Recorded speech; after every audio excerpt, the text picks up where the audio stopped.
সহ সাদর জামাই যত দ্রব্য আছে সব কিছু নড়ে নাই, তরির যতেক বস্তু ভান্ডারে টানি, পুরিলেন সোনার সিন্নি।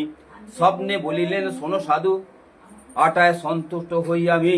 এই কথার উঠিল ক্রমে সবার আলয়, ভক্তিতে পুজিলে বাঞ্ছে আশু সিদ্ধ হয়। ব্রত কথা শুনিবেন হয়ে এক মন, বিমন হলে রুষ্ট সত্য নারায়ণ। একচিত্তে শুনে কিংবা পুজো নারায়ণ, তার স্পর্শ নাই যে সমন। শঙ্করাচার্যের মত প্রবন্ধ প্রাচীন, অতঃপর বলো সাধু সত্য সনাতন। সত্যনারায়ণ পাঁচালী সমাপ্ত। হরি হরি বলে হরি বল।